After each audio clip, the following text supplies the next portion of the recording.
계속해서 전도서 말씀을 살펴보고 있는데요.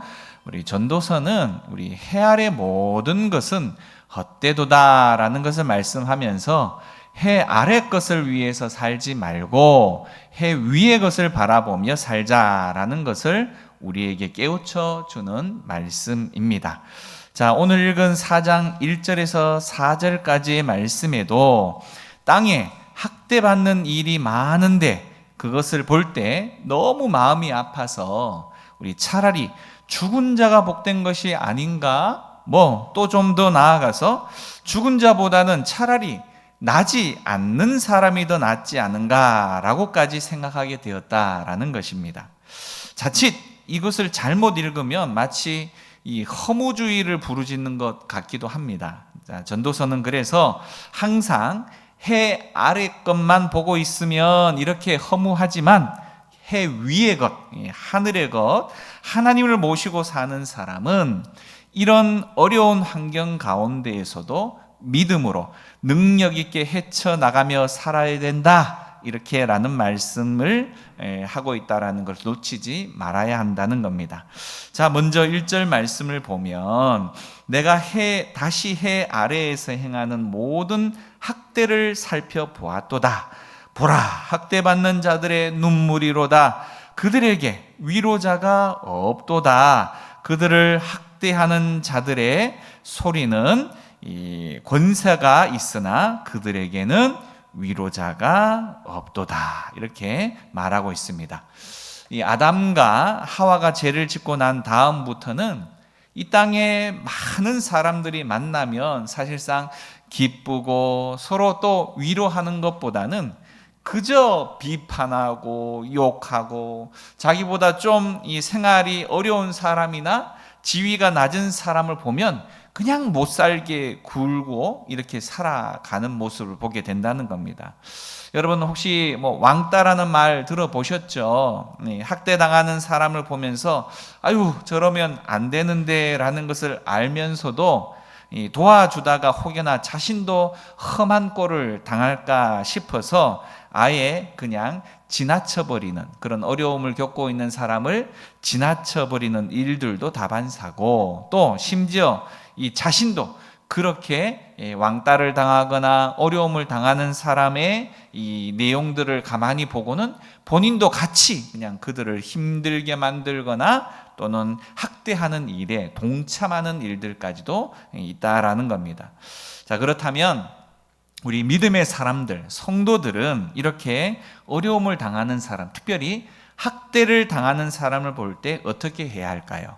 자, 우리 신약성경 고린도후서 1장에 보면 이런 말씀이 있습니다. 찬송하리로다. 그는 우리 주 예수 그리스도의 하나님이시요 자비의 아버지시요 모든 위로의 하나님이시며 우리의 모든 환난 중에서 우리를 위로하사 우리로 하여금 하나님께 받는 위로로서 모든 환난 중에 있는 자들을 능히 위로하게 하시는 이시로다라는 말씀이 고린도후서 1장 3절과 4절에 있습니다. 다시 말해 사람 가운데에 누군가 나를 도와줄 자가 나오지 않을까? 옆에서 나를 이렇게 학대하는데 왜 나를 도와줄 자가 없나? 세상에 도대체 이럴 수가 있을까? 이렇게 생각을 하게 되어지면 오히려 더 상처를 입을 수가 있다는 겁니다.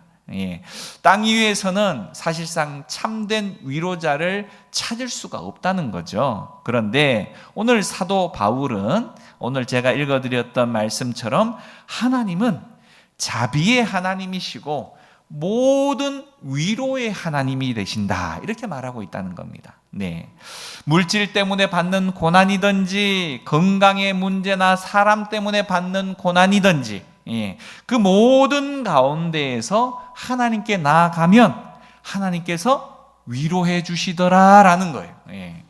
하나님은 모든 위로의 하나님이시기 때문에 그 하나님을 바라보면 우리가 환난을 받을 때에 진정한 위로를 얻게 되어진다라는 겁니다. 그렇다면 하나님께서는 도대체 왜 이렇게 우리를 위로해 주시는 것일까요?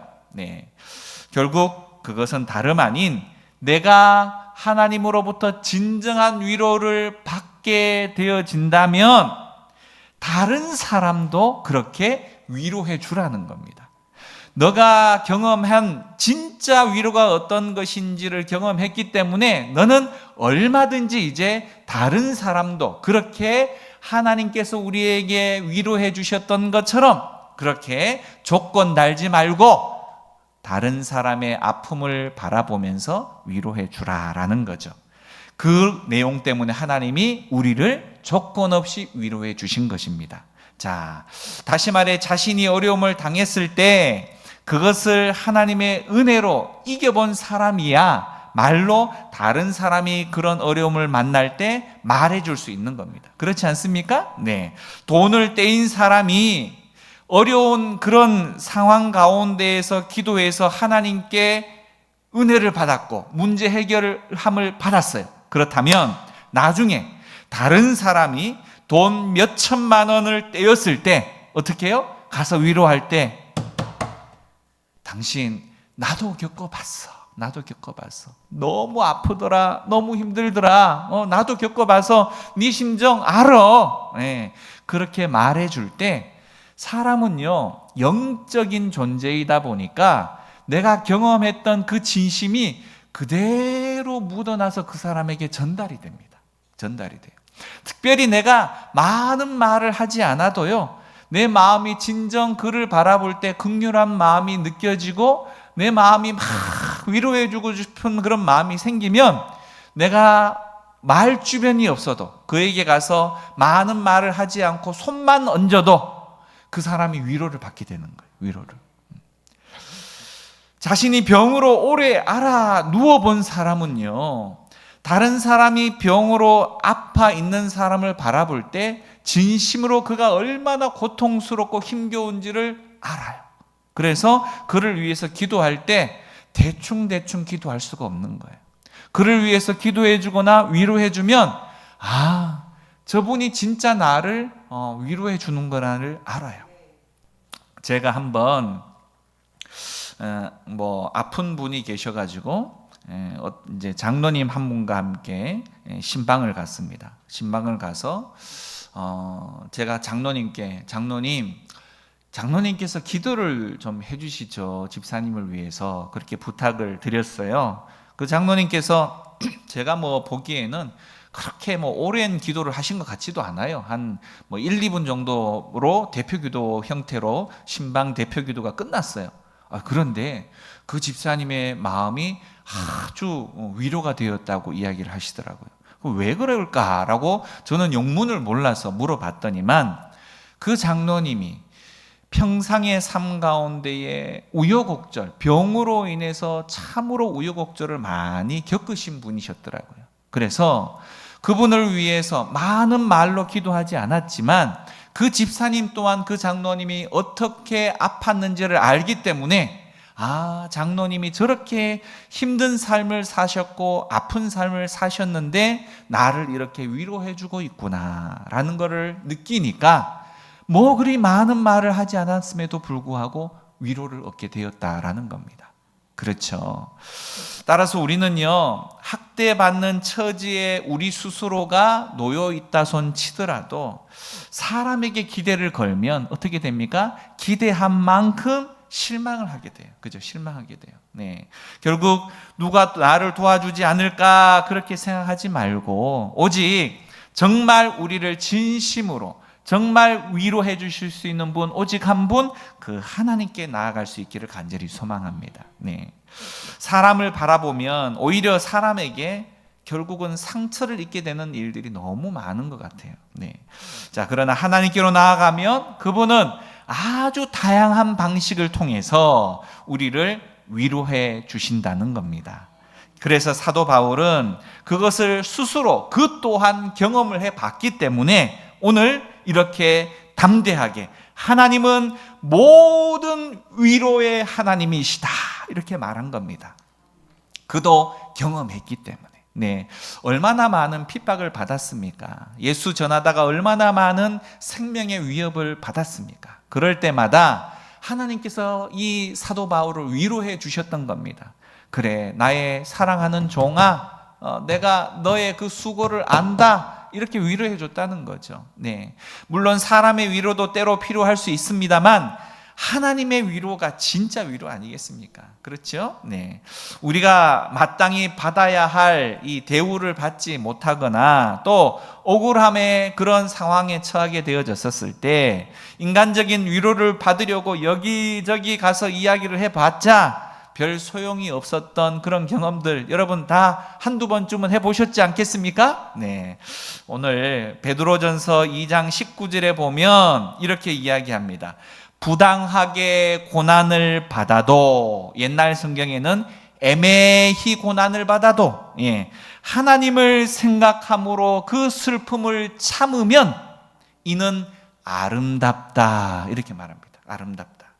애매히 고난을 받을 때에 하나님께 나아가면 하나님께서 반드시 해결자가 되어 주시겠다라고 약속해 주시는 겁니다. 네.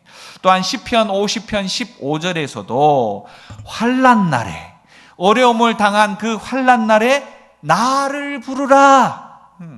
내가 너를 건지리니 내가 나를 영화롭게 하리라, 이렇게 말합니다. 네.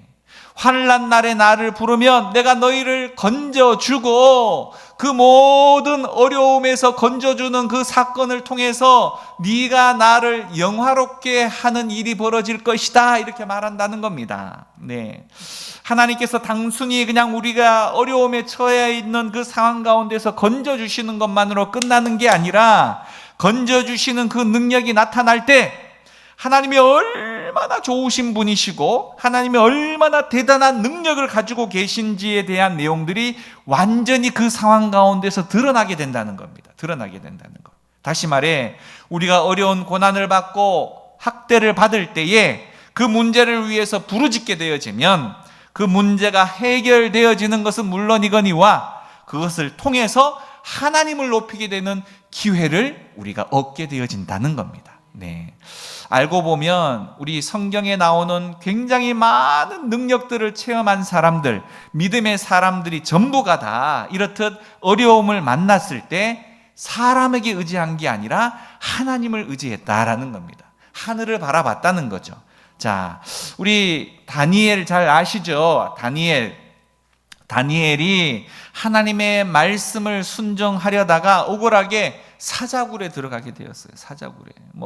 그를 어떻게 해보려고 며칠간 굶겼던 그 사자들을 거기다 다 풀어놓고 바로 이 다니엘을 거기다 집어넣은 겁니다. 기대했겠죠. 당장 사자들이 다니엘을 그냥 뼈도 남기지 않고 다 삼켜버릴 것이라고. 그런데 어떤 일이 벌어졌습니까?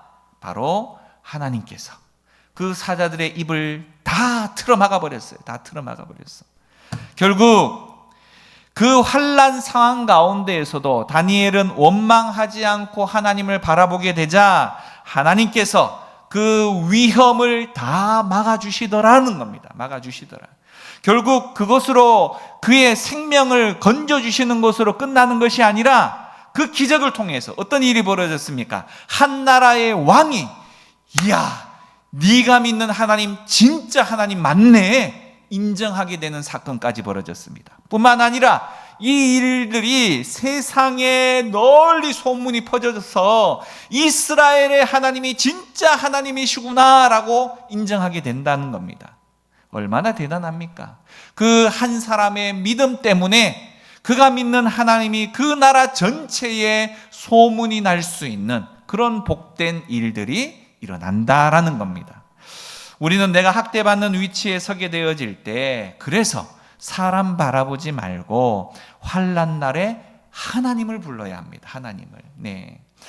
그리고 내 옆에서 어떤 사람이 동일하게 나와 같이 어려움을 당할 때, 학대받는 상황 가운데 처해 있을 때 그 사람을 위로해 줄 수 있어야 합니다. 아이고 내가 또 비슷한 어려움에 처하는 건 아닐까? 이런 걱정 말고 도와줘야 합니다.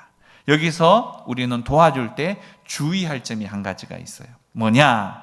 우리가 어떤 일을 위로하려고 할 때 여러 가지 방법이 있을 수 있습니다. 그 사람에게 여러 가지 위로를 통해서 밥을 사주거나 차를 사주거나 이렇게 위로할 수 있지만 그 사람으로 하여금 진짜 위로할 수 있는 능력이 전달되어지기 위해서는 하나님을 바라볼 수 있도록 해줘야 된다는 거예요. 하나님을.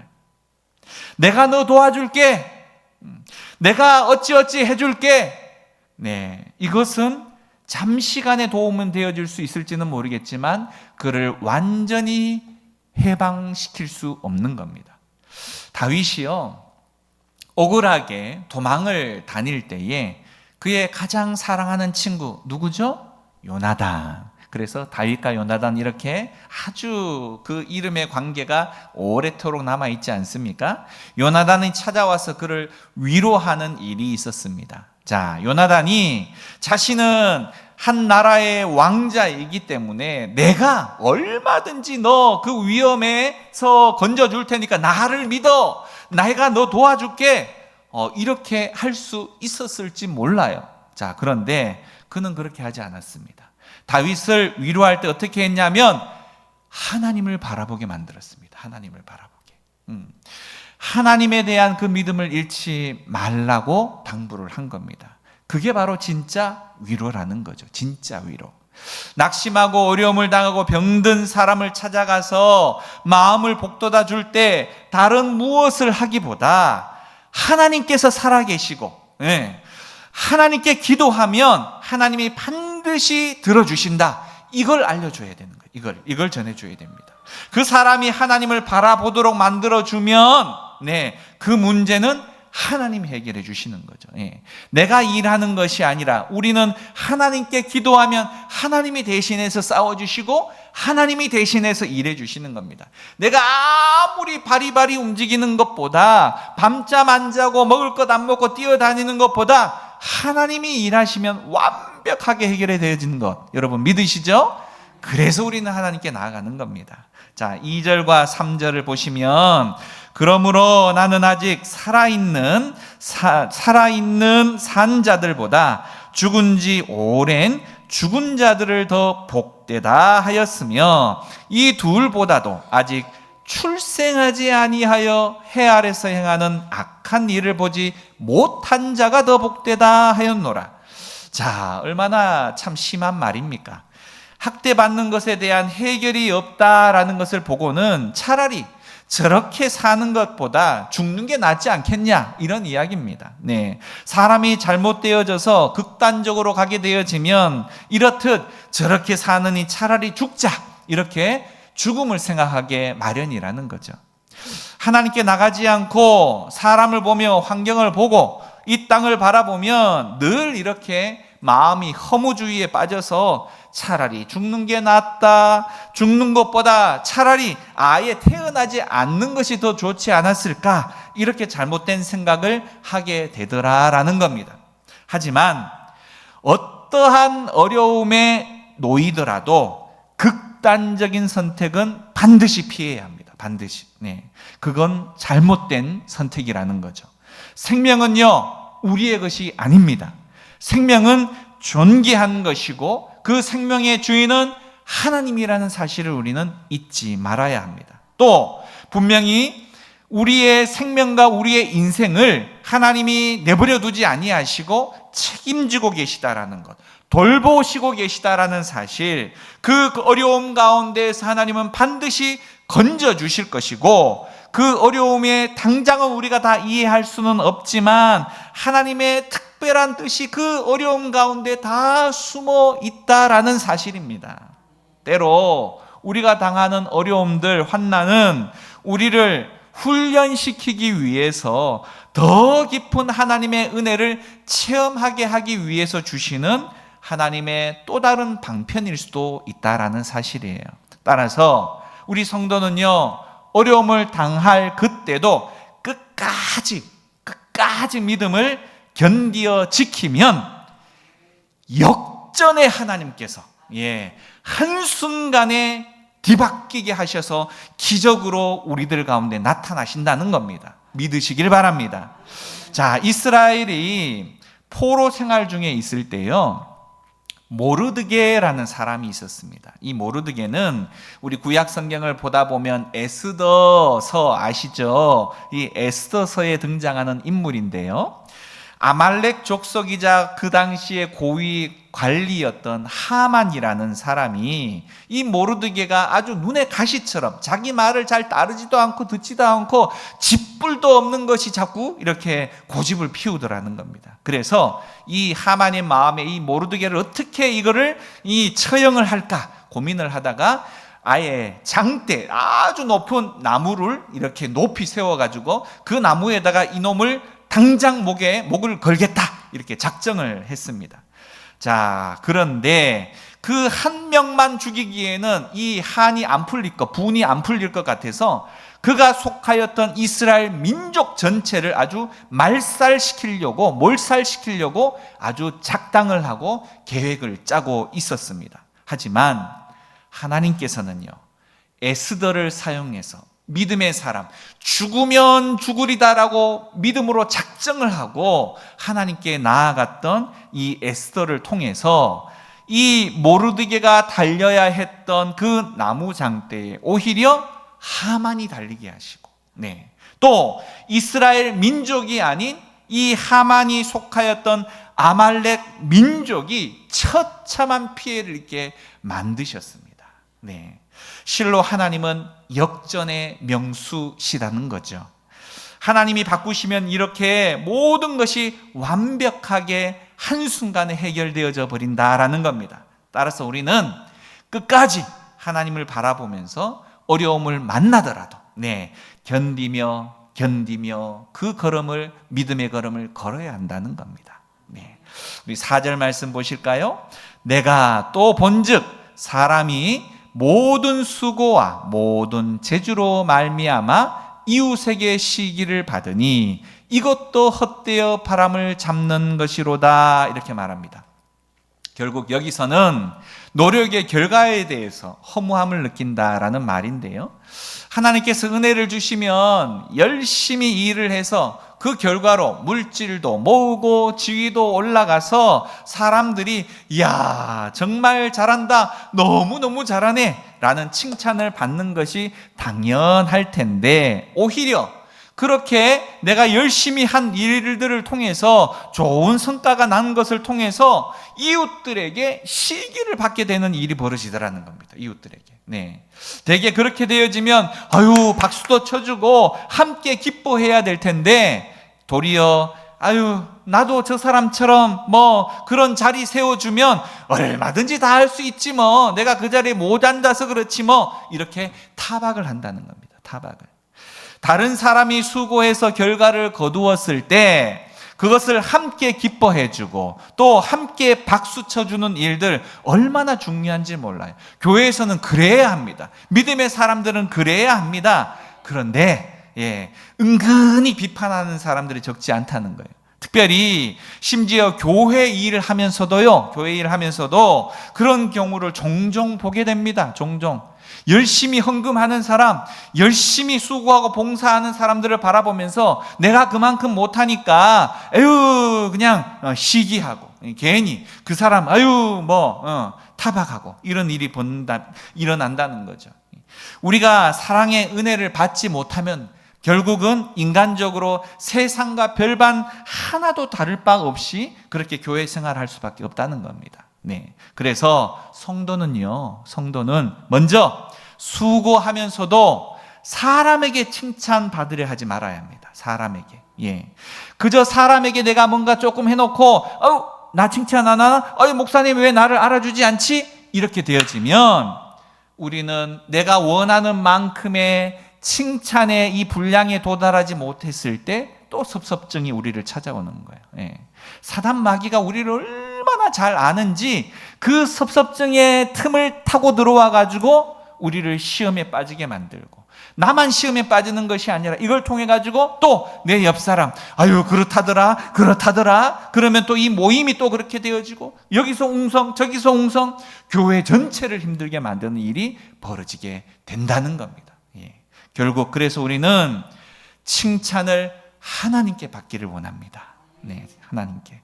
하나님이 주시는 은사를 가지고 귀한 일을 할 수 있는 것, 하나님 없는 중에도 내가 이렇듯 헌금할 수 있고 하나님 앞에 봉사할 수 있는 건강이 있고 또 이렇게 내가 어떤 일이든 하나님을 위해서 뭔가 할 수 있는 일이 있다는 것 자체가 감사합니다. 이렇게 돼야 된다는 거예요. 네. 모든 것을 하나님께 소망을 두고 하나님의 뜻대로 행할 때 하나님이 복 주신다는 겁니다. 하나님이. 그러면 항상 그런 것은 아닐지라도 하나님은요, 특별하게 사람들의 눈을 뜨게 만들어서 그 사람을 격려하거나 위로해 주는 일들이 있어요. 아무도 모르게 하는 것처럼 보여도 하나님은 또 사람을 통해서 때로 위로하게 하십니다. 격려하게 하십니다. 네. 내가 막 광고하고, 내가 막 선전하고, 내가 막 지켜 세우면 도리어 원성을 듣는데, 나는 조용히, 나는 은밀히, 나는 하나님만 바라보면서 할 때 하나님이 나를 위로하시는, 그렇게 되어지면 모든 것이 평안하게, 또 모든 가운데에 내 이름이 알게 모르게 자꾸 하나님이 높여지시더라라는 거죠. 네. 수고를 많이 한다고 할지라도 사실상 이 땅 가운데에서는 우리는 그 결과를 얻기라는 것은 참으로 쉽지가 않습니다. 그런데 그런 결과를 얻게 되어진다면 그것은 큰 복이라는 사실을 우리는 잊지 말아야 합니다. 그래서 그 받은 복 자체로 감사하고, 다른 사람들의 비판이나 또 인정받지 못할지라도 그냥 하나님 앞에 감사하시기를 바랍니다. 오늘의 말씀을 여러분 잘 마음에 새기시고 사람 보지 않고 하나님 바라보시길 바라고, 하나님을 통해서 진정한 위로를 받을 수 있기를 간절히 축원드립니다. 특별히 어려움을 만날 때 하나님을 찾아야 합니다. 하나님을. 그리고 어려움을 당한 사람들을 만나거든 반드시 그를 지나치지 말고 위로해 주시기를 바랍니다. 진정한 위로자가 되고자 한다면 다른 여러 가지의 방법이 있을 수 있겠지만 무엇보다 그분이 하나님의 위로를 얻을 수 있도록, 하나님 바라보도록 그에게 바로 하나님을 소개해 주기를 바랍니다. 그리고 우리에게 좋은 일을 위해서 최선을 다하되 수고할 때도 사람들의 칭찬에 너무 귀를 열지 마시고, 항상 많은 사람들에게 덕을 끼치기 위해서 우리의 손도, 우리의 팔도, 우리의 마음도 여시고 그렇듯 삶을 살아가실 수 있는 우리 모두가 되어질 수 있기를 간절히 축원드립니다. 아멘.